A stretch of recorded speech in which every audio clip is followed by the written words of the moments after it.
Segunda Crônicas, capítulo 21. Glória a Deus.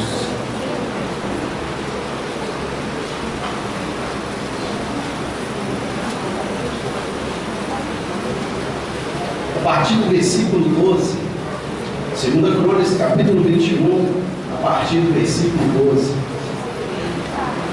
As crianças já estão embaixo, né? Todos acharam? Amém? Amém? Segunda Crônicas, capítulo 21, a partir do versículo 12, está escrito assim: Então lhe chegou às mãos uma carta do profeta Elias, em que estava escrito: Assim diz o Senhor, Deus de Davi, teu pai, porquanto não andaste nos caminhos de Josafá, teu pai, e nos caminhos de Asa, rei de Judá, mas andaste nos caminhos dos reis de Israel, e induziste a idolatria a Judá e os moradores de Jerusalém, segundo a idolatria da casa de Acabe, e também mataste a teus irmãos da casa de teu pai, melhores do que tu. Eis que o Senhor castigará com grande flagelo ao teu povo, aos teus filhos, às tuas mulheres e todas as tuas possessões. Tu terás grande enfermidade nas tuas entranhas, enfermidade que aumentará dia após dia, até que saiam as tuas entranhas. Despertou, pois, o Senhor contra Jeorão o ânimo dos filisteus e dos arábios, que estão do lado dos etíopes. Estes subiram a Judá, deram contra ele e levaram todos os bens que se acharam na casa do rei, como também a seus filhos e as suas mulheres, de modo que lhe não deixaram filho algum, senão Jeoacás, o mais moço deles. Depois de tudo isso, o Senhor feriu nas suas entranhas com enfermidade incurável. Versículo 19. E aumentando esta dia após dia, ao cabo de 2 anos, diga comigo, 2 anos, saíram-lhe as entranhas por causa da enfermidade, e morreu com terríveis agonias. O seu povo não lhe queimou aromas, ou seja, não chorou sua morte, como se fez a seus pais. Versículo 20, era ele da idade de 32 anos, quando começou a reinar, e reinou 8 anos em Jerusalém, e se foi, sem deixar de si saudades. Sepultaram-no na cidade de Davi, porém não no sepulcro dos reis. Amém, irmãos? Curva sua cabeça, feche seus olhos, deixe sua Bíblia aberta, em 2 Crônicas, capítulo 21, vamos orar? Pai, nós lemos a Tua palavra, Senhor, e a Tua palavra é poder. Fala conosco, Senhor, neste lugar, nessa noite. Venha sobre nós, Deus, com o orvalho, com a água do Teu Espírito Santo. Venha com a Tua presença, falando ao nosso coração, e nos ajuda a melhorar, Senhor, a não sermos só mais um nessa terra. Nos conduza para a glória do Teu santo nome. É isso que nós pedimos no nome de Jesus. Todos digam amém. Amém. Diga graças a Deus. Pode se sentar em nome de Jesus. Glória a Deus. Nós lemos a palavra de Deus, irmãos, no livro de 2 Crônicas, no capítulo 21. O livro de 2 Crônicas, capítulo 21, relata a história do reinado de Jeorão. Como nós lemos aqui, foi durante 8 anos. Ele começou a reinar com 32 anos e apenas 8 anos ali de reinado ele veio a morrer. Esse período dos reis foi um período, irmão, muito conturbado, muito perturbador. Por que, Ezequias? Por causa de divisão. Nós sabemos que a história fala que depois da era do período dos juízes, começou-se ali a monarquia em Israel. E ali Saul começou bem e terminou mal. E aí Deus levantou Davi, e que é aquele que é chamado segundo o coração de Deus, a Bíblia diz que Davi ele, é como se ele estivesse unificando, né, a divisão que tinha naquele presente momento, né, quando ele é ungido, quando Deus ele fala com Samuel, eu não quero mais Saul, e agora eu já escolhi para mim um ungido do Senhor. E a Bíblia diz que Davi começou a guerrear as guerras do Senhor. E aí esse período do livro dos reis, de primeira reis, segunda reis, primeira crônica, segunda crônicas, quando chega no período do reinado de Salomão, Salomão com toda a sabedoria que ele recebe de Deus, ele traz uma estabilidade financeira, até mesmo para o povo de Israel, com sua sabedoria, com as alianças que ele fez, com o temor que ele tinha a Deus, e ele foi muito sábio. Só que a Bíblia diz que veio a sucessão, Roboão assume e tinha algumas coisas referente a impostos que não estava agradando o povo. Todo mundo sabe da história aqui, pediram a ele para aliviar um pouco daquelas cargas, né, que havia sobre o povo, mas ele prefere dar ouvidos, né, à voz de pessoas mais inexperientes, e aí acontece de ter uma divisão, e aí surge, né, o reino de Israel e o reino de Judá, ou seja, o reino do norte e o reino do sul. Jeorão ele é o quinto rei da linhagem aqui dos reis de Judá. E quando nós começamos a ler aqui no versículo 1, vai falar assim, olha, 2 Crônicas, capítulo 21, versículo 1, fala assim, olha, descansou Josafá com seus pais, e foi sepultado com eles na cidade de Davi, e Jeorão seu filho reinou em seu lugar, né? Então ele recebe uma carta aqui no versículo 12, porém no versículo 1, até mais ou menos aqui o versículo 3, vai enfatizar outros reinados que tiveram, outras lideranças que se levantou, que tiveram uma linha diferente dessa linha que Jeorão ele estava começando a seguir. Ezequias, aonde você quer chegar? Eu poderia trazer um tema junto com os irmãos ali, a carta, né? Ou seja, a mensagem, a direção, o puxão de orelha, o aviso que Jeorão recebeu. É como nós reunidos aqui essa noite, nós sabemos que a Bíblia ela é um conjunto de livros, é um conjunto de mensagens.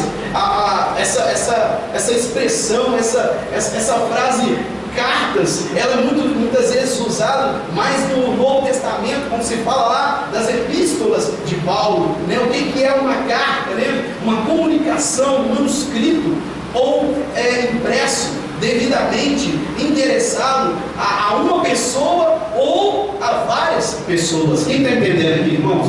Eu quero te dizer essa noite, meu irmão, que Deus vem com uma mensagem endereçada ao seu coração. E se você tiver um coração contrito, um coração quebrantado, Deus não despreza a sua oração.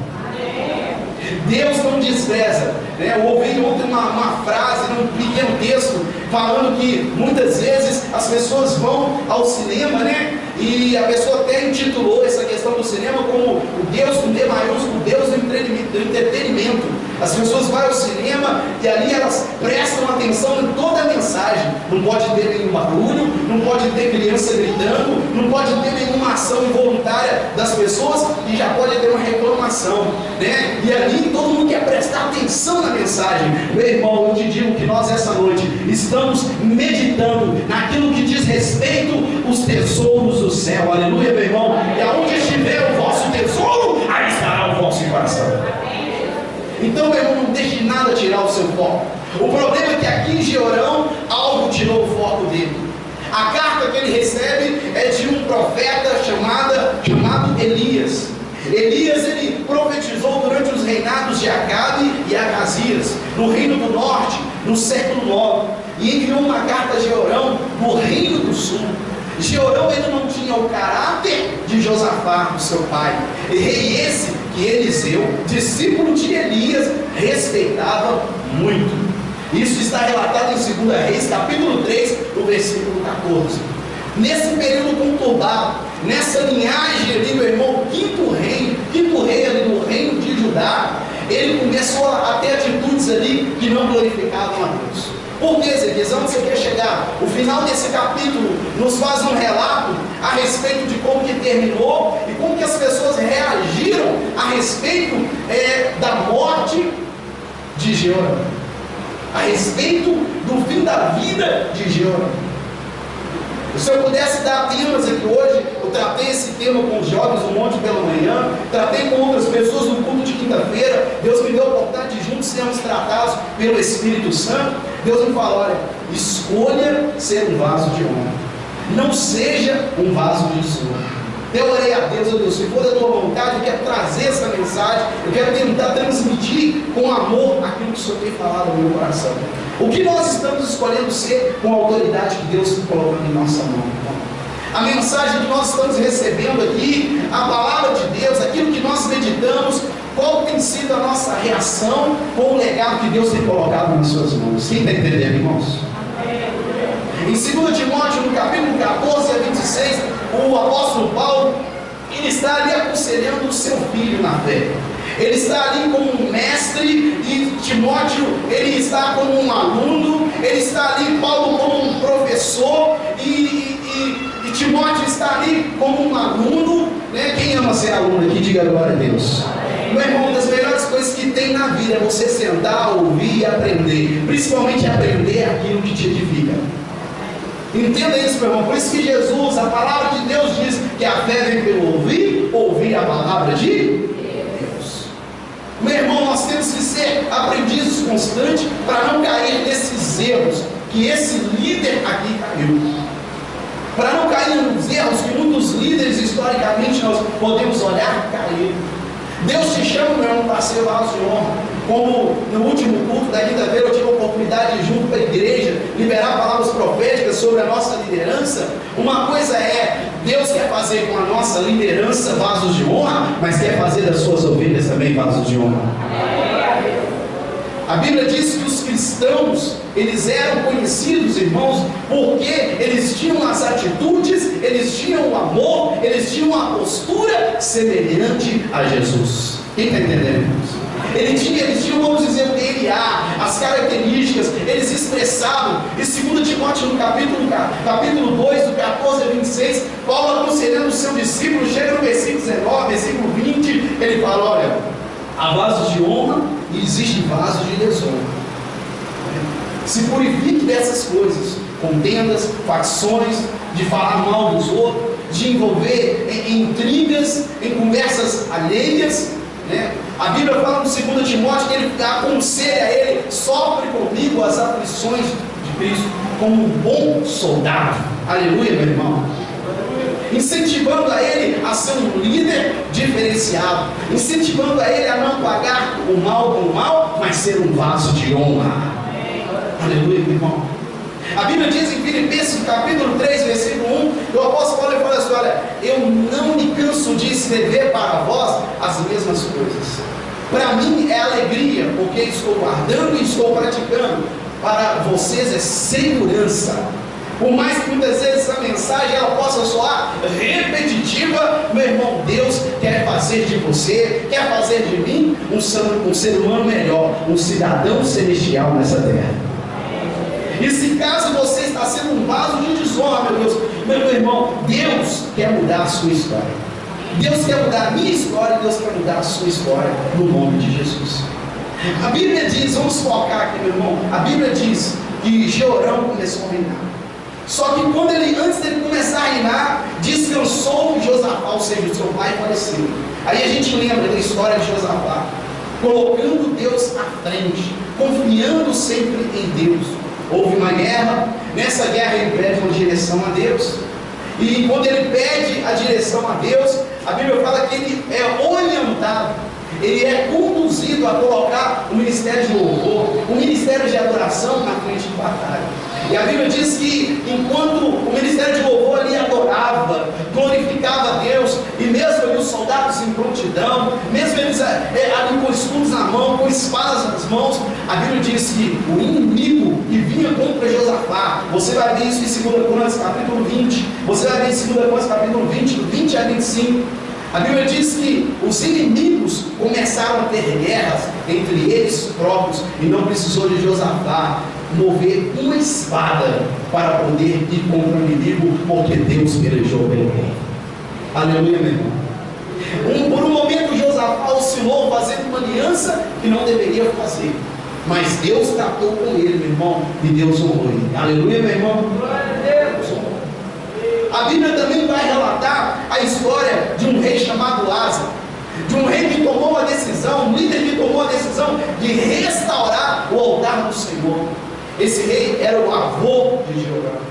Como eu disse, já era era o quinto rei nessa linhagem do reino do sul, o reino de Judá. E Asa, no início do reinado, na história do reinado dele, o que marcou foi o desejo dele, meu irmão, de estabelecer a leitura da palavra, os cumprimentos das leis, sabe, foi dar sequência àquilo que tinha parado de se fazer. Quem está entendendo, irmãos? Então o vaso de honra, ele entende, ele tem a necessidade de quê? De dar sequência à sua vida com Deus e conduzi-los na sua casa. Meu irmão, um vaso de desonra despreza aquilo que é mais de precioso, a palavra de Deus. E essa era a casa de Acabe. Nós vemos o texto aqui dizer, meu irmão, no versículo 3: seu pai lhes fez muitas dádivas de prata, ouro e coisas preciosas, e ainda de cidades fortificadas em Judá. Porém o reino deu a Jeorão um ser ele primogênito. Ele tinha vários irmãos, os irmãos todos foram abençoados com dádivas, com presentes, mas ele era o primogênito. Ontem no monte eu procurava enfatizar, lembrar os jovens que ali estavam, e eu quero trazer isso para a igreja aqui reunidas hoje. Presta atenção, igreja, nós somos de Jesus. Nós somos daquele que a Bíblia diz que é o primogênito dos mortos. Se Jesus é o primogênito dos mortos, porém ele morreu, mas a Bíblia diz que ele ressuscitou, nós também somos primogênitos em Cristo Jesus, para a glória de Deus. Mas temos que entender, meu irmão, que a Bíblia diz que este aqui desprezou a primogenitura. Lembramos o caso de quem? De Esaú, que desprezou a primogenitura. Quem está entendendo, irmãos? Não despreze. Você é príncipe e princesa do Senhor. Você tem um lugar único no lugar do coração de Deus. Há uma unção, meu irmão, específica. Há uma autoridade específica sobre a sua vida. Diga glória a Deus, meu irmão. E quando chegar o momento, meu irmão, de você exercer essa autoridade, independente de onde, do lugar, mas faça isso com prazer. Não despreze aquilo que Deus colocou em suas mãos. Poxa, Ezequias, como que ele desprezou? Andando nos caminhos da idolatria, não buscando a direção de Deus, mas buscando a qualquer outra coisa que não seja o Deus de Israel. Muitas vezes as pessoas estão assim no mundo. O apóstolo Paulo enfatizava no livro das cartas aos Coríntios, quando aconselhava a igreja e falava: o Deus deste século tem cegado o entendimento de muitos. Somos beneficiados, somos abençoados. Quem é abençoado aqui, diga aleluia! Aleluia! Somos privilegiados, porque o próprio Jesus disse para Tomé, lá em João, meu irmão, lá no capítulo 20, ele diz: olha, bem-aventurado quem não viu e crê, meu irmão. Nós somos privilegiados mediante tantas gerações que passaram, porque a Bíblia diz que Deus separou essa geração para pregar o Evangelho e preparar o povo para a volta de Jesus. E temos que aproveitar essa oportunidade e não viver só para o nosso livro, porque esse Jeorão aqui, rei de Judá, primogênito na linhagem ali de Josafá, ele só pensou no livro, só pensou em como usufruir daquela autoridade, mas sem cumprir a palavra de Deus. O profeta Elias já vinha profetizando, e muitos outros profetas já estavam profetizando, desde aquela maldita divisão que teve. Quem está entendendo, igreja? Desde aquela divisão que foi gerando perturbações e mais perturbações, porque a idolatria ela foi entrando ali em Israel, no reino ali de Israel, o reino do norte, a ponto dos assírios vir e fazer de Israel escravos e dispersá-los, e Israel não mais existia até aquele período dos reis. E pouco tempo depois, Judá se tornaria também um povo tratado pela mão de Deus por causa da desobediência, por causa desse tipo de liderança, por causa desse tipo de vaso. A Bíblia fala aqui, meu irmão, no versículo 4: tendo Jeorão assumido o reino de seu pai, e havendo se fortificado, matou todos os seus irmãos à espada, como também alguns dos príncipes de Israel. Era Jorão da idade de 32 anos, versículo 5, quando começou a reinar e reinou 8 anos em Jerusalém. O versículo 6 enfatiza o que estava acontecendo com os reis, como que as pessoas estavam se deixando levar para ter alianças com outros povos, para melhorar a estabilidade, para melhorar até mesmo na questão de guerras, para ter pessoas do lado deles. Eles estavam deixando de ter aliança com o Deus de Israel para ter aliança com homens. Eles estavam deixando de ter compromisso com o Deus de Israel para ter compromisso com gente passageira, com espíritos de engano. Quem está entendendo, igreja? Aleluia! Entenda, diga glória a Deus, meu, por você estar aqui essa noite, por essa carta está vindo na tua direção, porque se você estiver dando ouvidos a vozes que não é a voz do Espírito Santo de Deus, Deus está te alertando essa noite para você seguir o caminho de vitória. A Bíblia diz, meu irmão, versículo 6, andou nos caminhos dos reis de Israel, como também fizeram da casa de Acabe, porque a filha deste era sua mulher, e fez o que era mal perante o Senhor. Porém o Senhor não quis destruir a casa de Davi, por causa da aliança que com ele fizeram, segundo a promessa que lhe havia feito de dar a ele sempre uma lâmpada e a seus filhos. Meu irmão, Deus tem um legado para a minha vida e para a sua vida. Esse legado ele veio, meu irmão, há mais de 2000 anos atrás, nos alcançando, aleluia, meu irmão, nos alcançando, nos dando essa graça maravilhosa, essa aliança, meu irmão, que foi feita. Ele tinha a promessa sobre ele tinha a promessa sobre a sua casa, mas como Esaú, ele trocou por coisas fúteis, por coisas banais, por coisas que não glorificam o Senhor, por coisas que não honram o Senhor, por alianças passageiras. Há de se lembrar de Davi. A Bíblia diz que Davi é aquele que reuniu Israel e guerreava as guerras do Senhor. Você vai ver muitas militâncias de guerra de Davi em 2 Samuel no capítulo 8. Mesmo Davi tendo oscilado muitas vezes na sua liderança, no seu comportamento com Deus, o que fez a diferença na vida de Davi foi um coração arrependido. Diga glória a Deus. Porque eu e você temos a oportunidade de ter um coração arrependido. Vasos de honra, meu irmão, procura entender que tipo de relacionamento era aquele que Davi tinha com Deus, para que a gente também venha ter um relacionamento assim pelo meio do Espírito Santo. Amém. A Bíblia diz, meu irmão, que esse Davi, ele era diferenciado nas suas atitudes. Em 1 Samuel, no capítulo 25, o versículo 28, vai mostrar o momento em que uma mulher chamada Abigail, esposa de um homem chamado Nabal, um homem perverso, e que não mediu as consequências, quando ele tomou uma decisão lá perante os servos de Davi. A Bíblia diz, meu irmão, que se não fosse essa mulher para interceder pela casa de Nabal, Davi teria passado a espada, toda a família de Nabal, os seus homens, e não teria ficado nenhum do sexo masculino. Só que essa mulher, ela foi até Davi, 1 Samuel capítulo 25, versículo 28, vai mostrar essa mulher se ajoelhando, se humilhando ali para Davi, falando: olha, Deus vai te honrar, Davi. Você é aquele que guerreia as guerras do Senhor, você é vaso de honra, sabe? Não faça isso, não coloque esse sangue em tuas mãos. O meu Senhor, Ele está sendo consequente, Ele não está analisando a situação. Meu irmão, você não tem ideia do poder de uma intercessão. Fala para o teu irmão: você não tem ideia do poder de uma intercessão.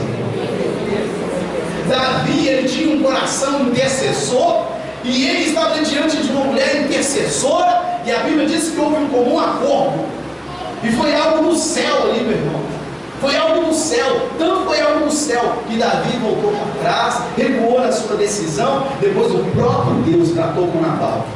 Nabal veio a morrer, e aquela mulher futuramente se tornou esposa de Davi. Quem está entendendo, igreja? É o tempo de Deus, meu irmão. Nós temos que entender as coisas, meu irmão, do jeito de Deus.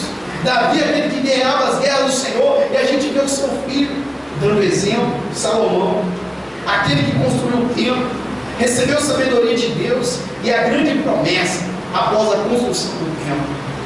Um dos relatos mais interessantes e fortes que nós temos na Bíblia é quando ele está ali diante de duas mulheres. A Bíblia diz que pouco antes, em 1 Reis, capítulo 3, versículo 15, pouco antes ele estava em um momento sobrenatural com Deus. Assim como eu e você estamos aqui agora, aleluia, meu irmão? Num momento único, o Espírito de Deus ali falando com ele, só que ele desperta daquele encontro que ele teve com Deus, porque era sonho, e aí ele tem que tomar uma decisão. Diga comigo, vasos de honra tem que tomar decisão depois de ter um particular com Deus. Ele teve um particular com Deus. Salomão teve um particular com Deus. E a partir do momento em que ele teve um particular de Deus, semana passada ele falava sobre, eu fazia um discipulado, conversava com o irmão, e nós falávamos sobre choques de realidade. Diga comigo, choques de realidade. Pé no chão. Nós viemos aqui, buscamos o sobrenatural, e vai chegar a segunda-feira. Vai chegar a terça, quarta, quinta, sexta, sábado, domingo, e assim consequentemente o ano está acontecendo, aleluia, irmãos? O ano está acontecendo. Decisões têm que ser tomadas. Nós vimos essa semana a reunião que o pastor Fernando fez com os obreiros. Nós vimos o pastor Fernando aconselhando a igreja, falando de projetos, falando de planos. Meu irmão, existe um choque de realidade. O choque de realidade é crente tem os pés no chão e a mente aonde? No céu, aleluia, meu irmão. É janeiro, é fevereiro, é março, né? Vou tentar lembrar aqui a sequência dos anos: janeiro, fevereiro, março, abril, junho, esqueci maio, não é? É maio, vai qual é o outro mês, irmãos? Depois de maio? Eu pulei. Junho, julho, agosto, setembro, outubro, novembro, dezembro. É o ano que acontece, meu irmão. Decisões vão ser tomadas. Como que eu quero chegar até dezembro? Como um vaso de honra ou como um vaso de desonra? O fato é, a situação estava ali diante de Salomão. A situação estava ali diante dele. Houve festa, houve sacrifício, o templo foi inaugurado, a glória de Deus desceu, mas agora é hora de ele exercer aquilo o qual ele foi chamado para exercer. Fala ao seu irmão, todo dia é ao vivo. Fala aí, seu irmão, a vida é ao vivo. Alguém em certo lugar disse isso bem claro: a vida é ao vivo. Não vivemos de fábula, meu irmão, nós vivemos de Bíblia. Você pode dizer isso comigo, meu irmão? Não vivemos de fábula, nós vivemos de Bíblia. Aleluia! E decisão precisa ser tomada. E está ali Salomão diante daquelas duas prostitutas, diante daquelas duas mulheres, uma falando mentira, a outra querendo mostrar a verdade, mas foi por meio de uma atitude de sabedoria que Salomão viu o amor na vida de uma mulher e ele abençoou aquela vida. Mas foi fácil para ele tomar aquela decisão? Não é fácil, irmão, para pessoas que querem ser vasos de honra. Quando eu falo de ser vasos de honra, de não ser só mais um nessa terra, como o Georão foi, meu irmão, eu falo no sentido mesmo de você tomar decisões segundo a palavra de Deus, seguir um princípio da verdade, compreendendo que nós temos erros, nós temos falhas, mas nós temos que corrigir e temos que continuar caminhando, aleluia, meu irmão. Continuar caminhando. A Bíblia diz que Salomão tomou a decisão, abençoou aquela mulher que estava falando a verdade mediante aquele momento que ele pediu para decepar aquela criança no meio, e todos viram a sabedoria de Deus e começaram a honrar a autoridade e o reinado de Salomão. E eu quero liberar isso sobre a sua vida. Levante suas mãos. Quero liberar sobre a sua vida. Todos vão te ver a glória de Deus sobre a sua vida. Agora abençoa o seu irmão. Abençoa o seu irmão. Todos vão te ver a glória de Deus sobre a sua vida. Todos vão te ver a glória de Deus sobre a sua vida, para que o nome dele seja glorificado. Como Jesus falou com Marta e Maria: se você crê, você verá a glória de Deus. Aleluia, meu irmão. Porém, a história aqui de Georão continua. Às vezes falar de coisas que agradam, às vezes acaba a gente deixando mais o esquecimento. Mas quando a gente traz uma situação que chamou a atenção no sentido de causar um trauma, muitas vezes nós guardamos mais. Hoje em dia a mídia, ela é mestre no sensacionalismo. Jornalismos com morte para cá, morte para lá, acidentes para cá, acidentes para lá. Nós falamos a verdade. Diga glória a Deus, meu irmão. Nós não vivemos um sensacionalismo, Aleluia, igreja. Viva a Bíblia. Fala ao seu irmão, viva a Bíblia. Vamos viver a Bíblia. Bíblia. Meu irmão, nós precisamos de uma faxina na nossa alma. Um vaso de alma, ele aceita uma faxina na alma dele. Um vaso de honra, ele quer uma faxina geral dentro dele. Aqui Jeorão está diante de situações em que a autoridade está nas mãos dele. Nos dias de Jeorão se revoltaram os edomitas, versículo 8, contra o poder de Judá e constituíram o seu próprio reino. Mais divisão, olha. Pessoas que estavam debaixo da autoridade dele se rebelaram contra ele, porque ele estava longe da presença de Deus. O versículo 9 fala: pelo que Jeorão passou adiante com todos os seus chefes, todos os seus carros com ele, de noite se levantou, feriu os edomitas que o cercaram e os capitães dos carros. Assim também se rebelou Edom para livrar-se do poder de Judá. Versículo 10: se rebelou também Líbna contra Jeorão, porque este deixara o Senhor, Deus de seus pais. Todas as vezes que você deixa o Deus de Israel, situações de rebelião, situações de revolta, vem contra a nossa vida. Todas as vezes que nós desviamos dos estatutos do Senhor, todas as vezes que nós deixamos de seguir um legado de bênção que foi colocado para a nossa vida, os problemas, parece que a porta está assim, escancarada, e aí se cumpre aquilo que Jesus deixou bem claro. Os irmãos voltaram, viu o lugar ali tudo limpo, né? Aí viu a porta aberta, e aí trouxe mais 7 demônios para trazer mais confusão. Quem está entendendo, irmãos? O reino de Judá até então é o que estava seguindo uma linha de obediência, de buscar a Deus. Os avós, o pai dele, enfatiza aqui o rei Davi, mas ele desviou dos caminhos do Senhor. Não vamos sair do propósito. Seja um vaso de honra. Seja um vaso de honra. A Bíblia fala que numa casa muitas vezes tem um vaso de honra e tem um vaso de desonra.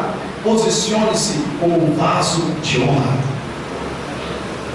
A Bíblia diz aqui no versículo 11: também fez altos os montes de Judá, seduziu os habitantes de Jerusalém à idolatria e fez desgarrar a Judá. Que tipo de influenciador que nós estamos sendo? A Bíblia fala que os verdadeiros adoradores adoram ao Pai em espírito e em verdade. Que nós estamos sendo pessoas que estamos motivando a uma adoração segundo os padrões da palavra de Deus, ou estamos simplesmente fazendo da boca para fora, ou não é de coração? Um vaso de honra, uma pessoa que não quer ser só mais um dentro da igreja, não quer ser só mais um que senta no banco e vai embora, e na sua rotina é como se fosse um agente. Às vezes, por falta de vigilância, vai desgarrando, começa a desgarrar outros, dá mau testemunho, quando assustar de novo, está vivendo um engano, debaixo de um espírito de engano. A Bíblia diz que ele recebe a carta. Diga comigo, a carta. Ele recebe a carta, né? Então lhe chegou às mãos, no versículo 12, uma carta do profeta Elias. Meu irmão, não foi a carta de qualquer um, não. Foi a carta do profeta Elias, homem sujeito às mesmas paixões que eu e você, como está escrito lá na palavra de Deus. Homem sujeito às mesmas falhas, mas um homem que a Bíblia diz que ele orou e ficou tanto e tanto período sem chover. Ele orou e depois de tanto e tanto período, a Bíblia diz que voltou a chover. Ele orou, desceu fogo dos céus. Aleluia, igreja. Ou seja, um mensageiro de Deus, um mensageiro da verdade, exortando. Vamos pegar a sequência da leitura aqui, você está acompanhando aí, olha. 2 Crônicas, capítulo 21, versículo 12. Então lhe chegou às mãos uma carta do profeta Elias, em que estava escrito: assim diz o Senhor Deus de Davi, teu pai. Ainda fez uma observação para ele, né? Porquanto não andaste nos caminhos de Josafá, de novo, teu pai, nos caminhos de Asa, de novo, rei de Judá, mas andaste nos caminhos dos reis de Israel, e induziste a idolatria de Judá e os moradores de Jerusalém, segundo a idolatria da casa de Acabe. Antes de continuarmos a leitura aqui, o que é a casa de Acabe? Você que talvez está aí sendo um vaso de desonra. A casa de Acabe, meu irmão, é a mentira. A casa de Acabe é a frouxidão. A casa de Acabe é a falta de firmeza. A casa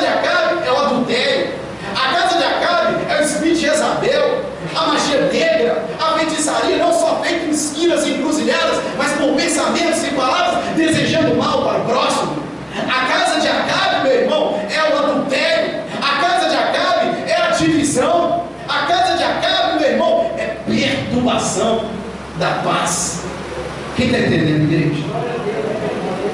Ele estava seguindo.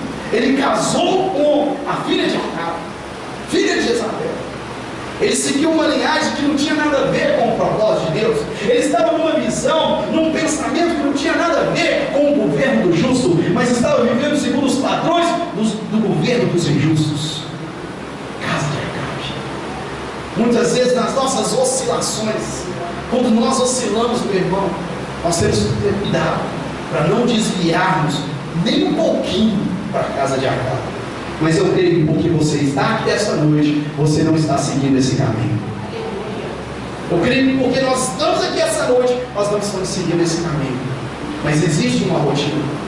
A Bíblia diz aqui no versículo 14: eis que o Senhor castigará com grande flagelo ao teu povo, aos teus filhos, às tuas mulheres e todas as suas possessões.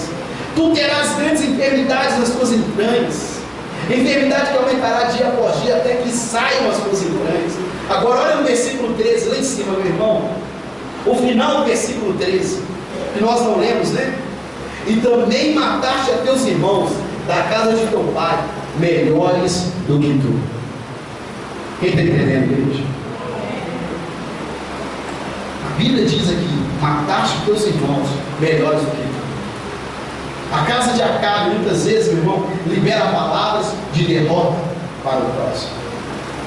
Não deseja que o outro cresça, ou que o outro se destaque porque tem um dom, ou porque tem uma qualidade melhor, e aquilo vai ser bom para a edificação do reino. Quem está entendendo, irmãos? Nós temos que tomar cuidado com essa mentalidade aqui. Temos que tomar cuidado com essa linha de pensamento.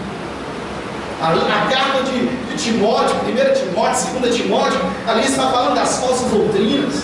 Fala lá de Himeneu e Fileto, que seguiram caminhos de falsos ensinos. E você pega a Bíblia nos mostra muitas vezes a hipocrisia dos fariseus, que ensinavam uma coisa e faziam outra. Quem está entendendo, igreja? Meu irmão, todos nós somos úteis no reino de Deus. Aleluia. Você não precisa derrubar ninguém, porque o que Deus tem para você é para você. Diga glória a Deus. O legado que Deus tem para você é para você. Diga aleluia. Você não precisa ter inveja de ninguém, mesmo que você reconheça que o outro é melhor que você. Isso é bênção. Tanto que o próprio apóstolo Paulo aconselhava: tenha sempre os outros superiores a si próprio, melhores do que você. Isso é bênção, porque você vai ter oportunidade de servir. Fala ao seu irmão aí: oportunidade de servir, oportunidade de servir, oportunidade de servir. Uma das coisas mais lindas que tem na vida, meu irmão, é você poder servir. Aleluia, igreja. A Bíblia diz aqui, meu irmão, versículo 18: depois de tudo isso, o Senhor o feriu nas suas entranhas com enfermidade incurável. Agora eu queria chegar no ponto aqui para a gente encerrar, né? Fala assim, olha: e aumentando esta dia após dia, ao cabo de 2 anos, diga comigo, 2 anos, saíram-lhe as entranhas por causa da enfermidade, e morreu com terríveis agonias. Estamos no tempo da graça de Deus, e isso é motivo de exultar e exaltar o nome do Senhor.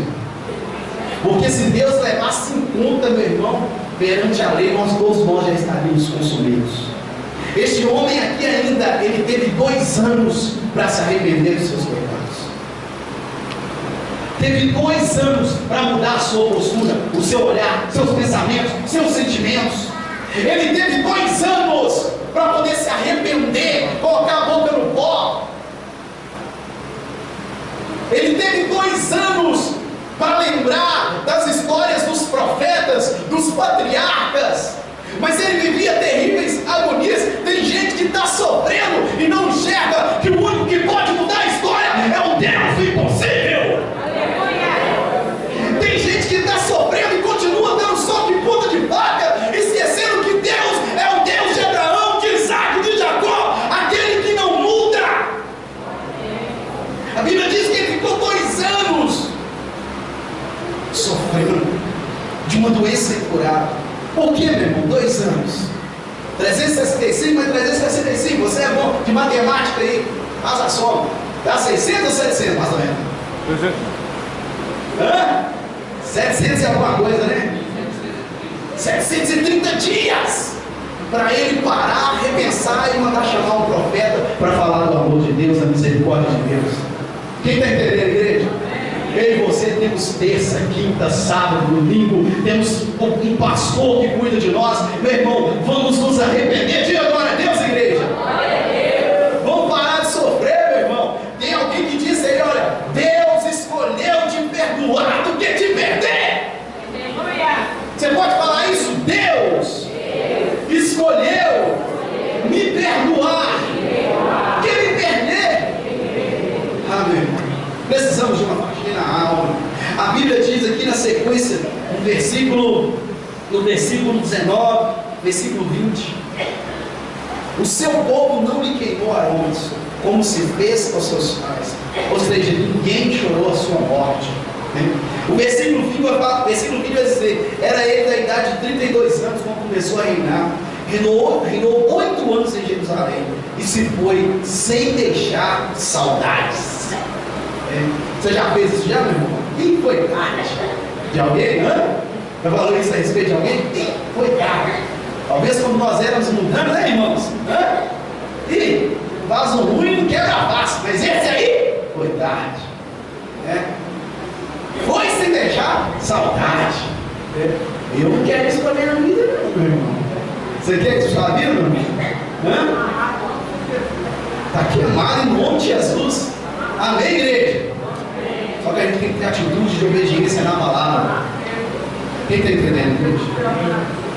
Nós temos que buscar de Deus ser lembrados como homens de Deus, mulheres de Deus, como uma igreja relevante que influencia essa comunidade, uma igreja que dá exemplo. Aleluia, igreja.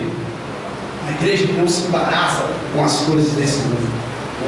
Eu até brinco com os jovens aí, falo com alguns, ó, se um dia Deus me recolher, eu quero que você me lembre como aquele carrapatinho que ficava pegando o seu pé, chato, mas nunca deixou de chamar. Amém. Quem está entendendo aí, jovens? Amém? Para mim, meu irmão, está sendo uma grande aventura de Deus estar trabalhando com os jovens. Glória a Deus. Aleluia, igreja. É um privilégio poder servir a igreja aqui. É um presente de Deus. Como nós queremos ser lembrados na nossa história, na nossa casa, na nossa família, na nossa comunidade? Para isso nós precisamos, primeiro, aceitar uma faxina na nossa alma. Não concentrar suas forças naquilo que só faz sofrer. Esquecendo um pouco aqui, tirando um pouco do foco dessa história, mas pegando agora a nossa realidade, no nosso dia a dia, pegando como base os erros que ele cometeu aqui, e não seguindo por esse caminho, mas seguindo o caminho da palavra de Deus. Meu irmão, para de ficar olhando aquilo que só vai trazer confusão, para de ficar com ansiedade, para de ficar querendo resolver as coisas na força do seu braço, que é isso que ele queria. Matou, teve a divisão, não estava nem aí para o povo de Israel, para as coisas de Deus, para o cumprimento do estatuto do povo judeu, dos hebreus. Quem está entendendo, irmãos? Eles estavam muito focados em fazer guerras, em expandir o reino, em ver o que ia prevalecer, colocando as forças dele só naquilo que trazia sofrimento. É isso que o diabo está fazendo aí, colocando pessoas na depressão, no estresse, nas doenças, exatamente para isso, para que a pessoa, olha, ela não se concentre, e ela vem colocando as suas forças aonde? Naquilo que só traz sofrimento. Uma das melhores coisas para você parar de ficar prestando atenção naquilo que só traz sofrimento, sabe o que é, meu irmão? Ame. Fala ao seu irmão, vamos amar? Vamos amar? Vamos amar? Ai, me criticaram, falaram mal de mim, me perseguiram. Ei, quem te critica, meu irmão, não se compara, né, com o que Deus sabe de você. Sabe o que você tem que fazer? Você tem que abençoar quem está te criticando, porque Deus, mesmo sabendo de todos os seus defeitos, Ele continua te amando como você é. Ih, meu irmão, já falei várias vezes. Me criticou? Estou caminhando e estou sorrindo. Estou caminhando e estou sorrindo, né? Confrontar todo mundo vai ser. Sentimento todo mundo tem. A Bíblia diz, meu irmão, que Jesus é aquele que guarda os vossos sentimentos em Cristo Jesus. Filipenses, palavra de Deus. Meu irmão, nós temos que focar, crescer em qualidade e não em quantidade. Aleluia.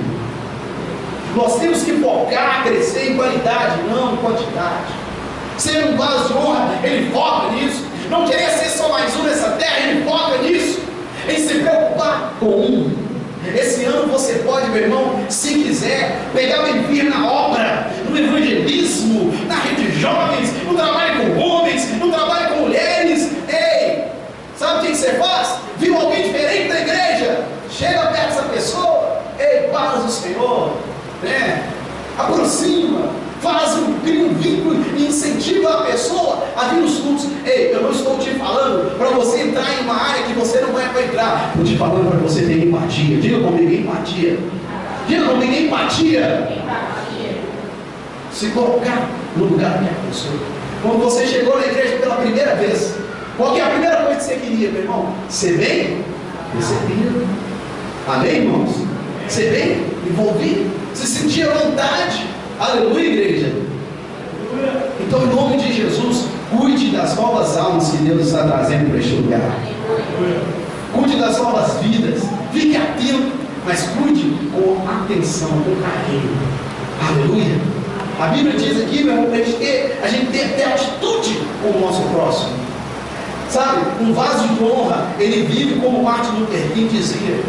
Ele pode não ter forças para correr, pode não ter força para andar, mas ele continua mesmo rastejando, até chegar ao objetivo. A meta é, ou seja, não para, é devagar, mas é constante. Fala para a pessoa que está do seu lado, é devagar, mas é constante. É devagar, mas é constante. É devagar, mas é constante. É constante. É isso que importa no reino, meu irmão. Você pode ir devagar, seja constante. Mais vale uma pessoa que está marchando do que uma que está, sabe, fulminada, entregue numa caverna de derrota. Meu irmão, se levanta do seu lugar, sacode a poeira, diga glória a Deus, igreja. Seja um vaso de honra, aleluia. Um vaso de honra, ele entende que Deus escolheu te perdoar e que te perder.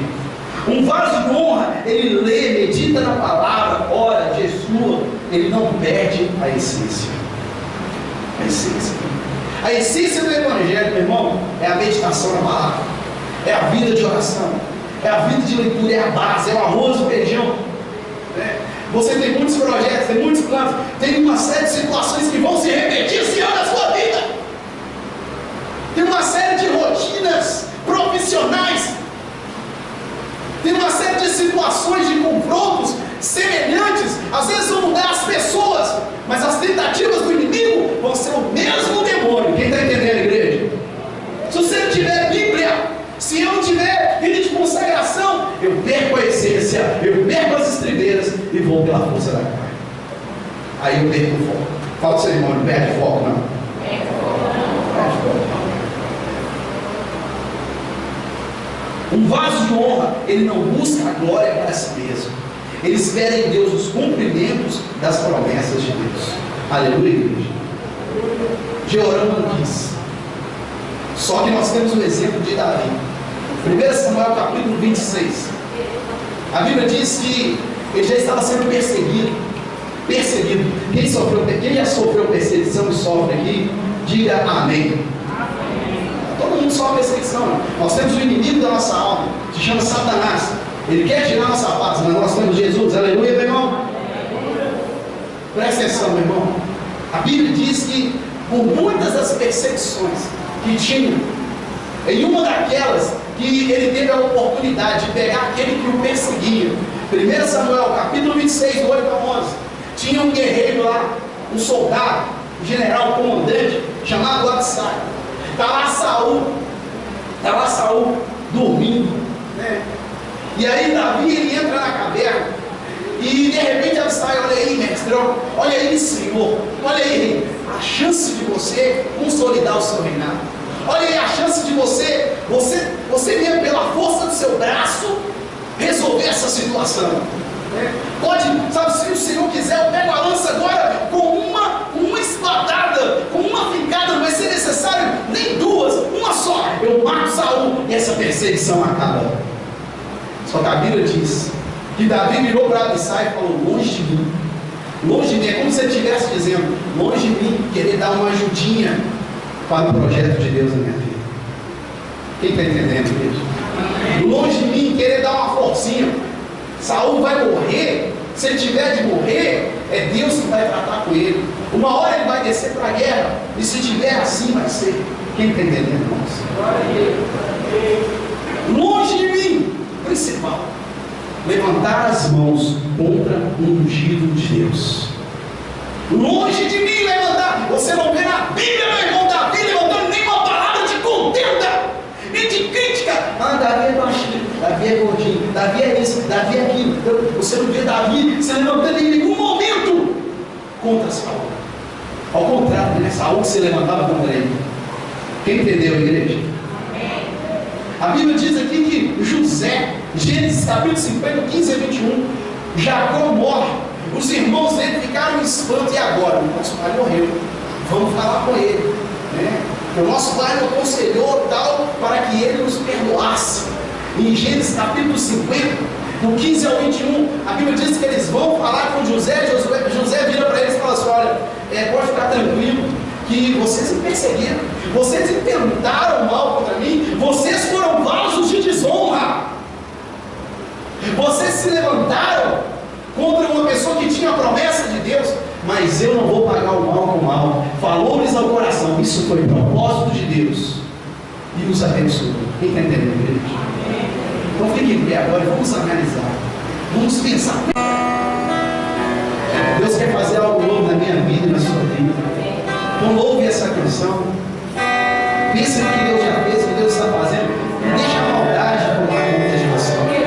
Não deixe. Seu amor me deu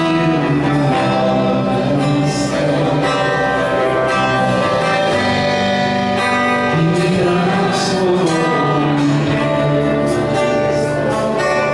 Mostrou que é amor. Me mostrou que é amor. E hoje eu posso ver. E hoje eu posso ver. Seu amor me deu uma canção e me transformou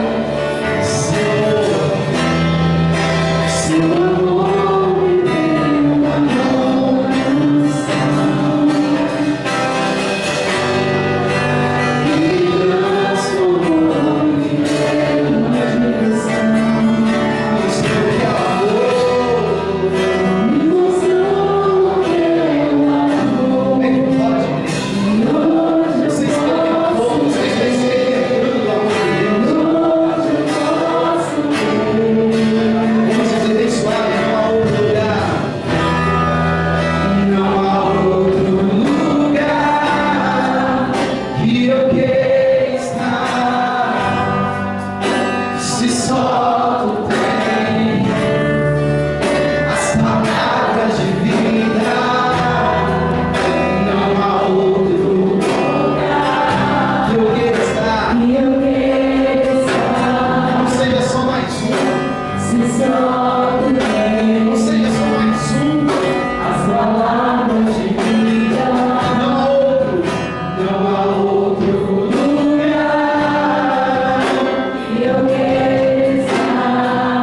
Deus tem palavras de vida para você. Deus tem uma vida mais que abundante para você. Não há outro lugar que eu queira estar, se só tu tens as palavras de vida. Olha esse nome, Senhor Jesus, eu estou aqui essa noite. Eu ouvi a tua palavra. Eu não quero ser como Jeorão. Me ajuda, Senhor, a seguir o caminho da tua palavra de verdade. Que eu seja um vaso de honra e não de desonra. Não há outro lugar que eu queira estar, se só tu tens as palavras de vida. Eu te confesso, Jesus, como meu Rei, como meu Senhor, como meu Salvador. Entra na minha vida, entra na minha vida.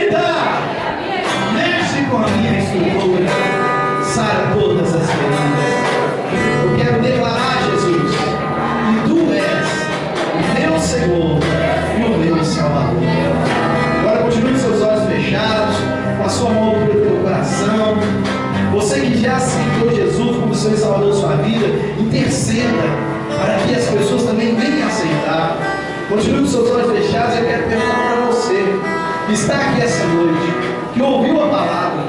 Nós tentamos transmitir para os irmãos aqui a história, meu irmão, de pessoas que seguiram um caminho de vitória porque obedeceram a palavra. Mas nós também apresentamos aqui, nós lemos aqui na palavra a história de pessoas que saiu do propósito de Deus, como Georão e Saul. Meu irmão, Jesus quer mudar a sua história. Lembre-se que o tempo agora é o tempo de um favor imerecível. Não é do seu jeito, é do jeito de Deus. E o Espírito de Deus está falando aí no seu coração para que haja um conserto, para que haja uma postura, uma mudança. E de fato você deve se tornar uma pessoa que seja um vaso de honra e não só mais um nessa terra. Aqui Jesus, né? E o pastor Jorge vai estar orando, né? Pela nossa semana, depois o pastor Renato vai estar orando, abençoando-nos com a bênção apostólica em nome de Jesus. Pai amado, pelo poder da tua graça, mais uma vez na tua presença, nós agradecemos a ti, meu Pai. Deus, que passamos por essa semana, chegamos até aqui, Deus, abençoado por ti, por isso, pedimos, meu Pai, tua graça, continua abençoando, meu Pai, cada dia da nossa semana, Pai. Deus, meu Pai, mais uma vez, a segunda, terça, quarta, quinta, sexta, sábado, novamente ao domingo, Senhor Pai. Mas que tua bênção seja completa, meu Pai, tua unção seja completa, derrama, Senhor Pai, tua unção nos protegendo contra qualquer tipo de mal, qualquer acidente, Senhor Pai, qualquer enfermidade, mas a tua bênção, teu olho santo seja sobre a nossa cabeça, para nos abençoar e ficar todos os dias da nossa semana, em nome de Jesus Cristo. Amém e amém. Amém. Estenda suas mãos no formato de concha. Que o amor de Deus e a doce comunhão do Espírito Santo e a paz de Jesus esteja sobre cada vida e todos digam amém. Cumprimente meu irmão e diga para ele: seja vaso de honra.